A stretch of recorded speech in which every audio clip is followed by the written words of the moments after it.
dan juga sekaligus sangat menjadi beban bagi Pak Prabowo.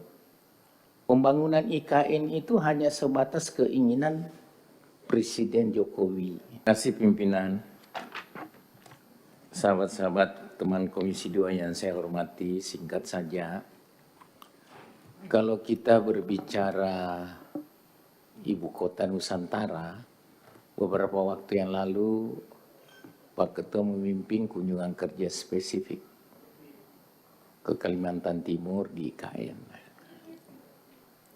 Saya jujur katakan, saya cukup tercengang melihat pembangunan fisik. Baik dari segi estetika, struktur, dan lain sebagainya. Cuma dalam pikiran saya, apa iya ibu kota negara kita bisa pindah di IKN itu? Ini forum konstitusi, Pak. Mohon maaf Pak Basuki. Kekhawatiran saya itu karena Presiden sebelumnya, Pak Jokowi, yang saya anggap cukup brilian dalam berpikir, cuma alur berpikirnya itu saya khawatir. Itu sebatas keinginan, Pak. Bukan kebutuhan. Nah, disinilah saya melihat bahwa ada situasi dan keadaan, ya dalam tanda kutip, menjadi beban Bapak Presiden Jokowi. Dan juga sekaligus sangat menjadi beban bagi Pak Prabowo. Saya jujur katakan kalau mendengar diskusi-diskusi warung kopi, lebih banyak yang memandang bahwa pembangunan IKN itu hanya sebatas keinginan Presiden Jokowi, bukan kebutuhan.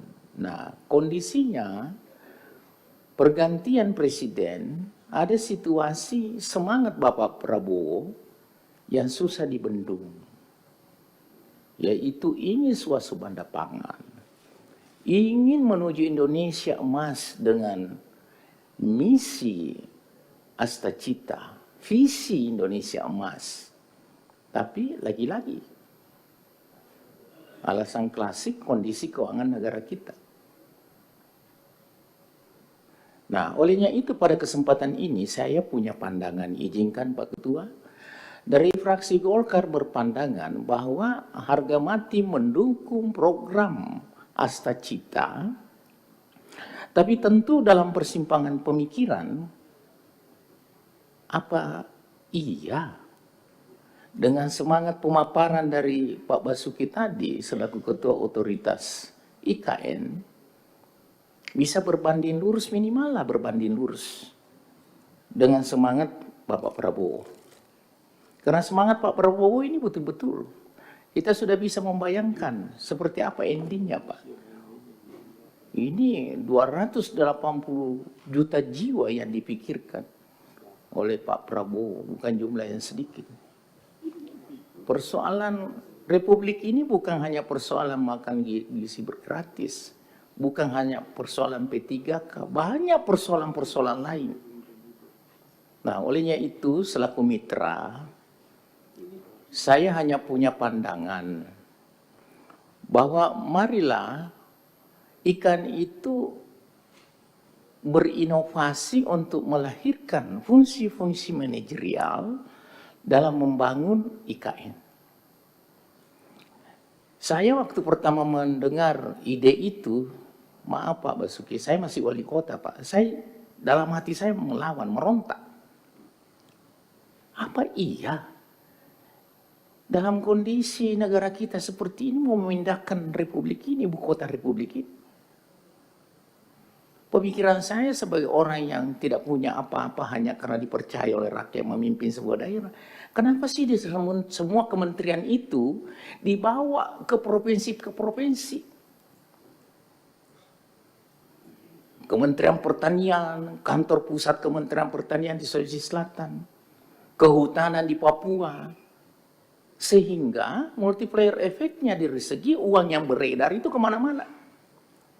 Orang tidak fokus lagi berkantor ke Jakarta. Mau urus masalah pertanian ke provinsi ini, mau urus pariwisata, Kementerian Pariwisata di Bali.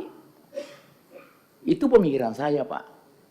Tapi ya sudahlah, sudah terjadi.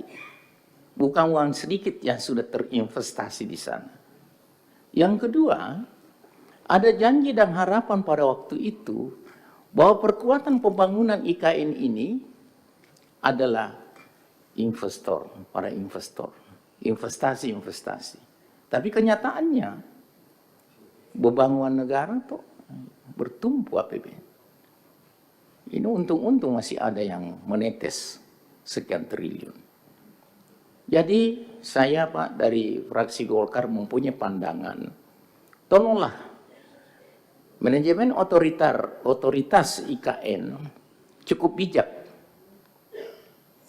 memerankan fungsi-fungsi manajemen di sana untuk membangun IKN dengan orientasi kita satu kiblat saja memperkuat program Prabowo. Visinya menuju Indonesia emas, misinya perkuatan Astacita. Seperti itu, Pak, pandangan saya. Terima kasih. Assalamualaikum warahmatullahi wabarakatuh. Terima kasih Pak Taufan Bawe. Selanjutnya dari Download Tribun X sekarang. Menghadirkan lokal menjadi Indonesia.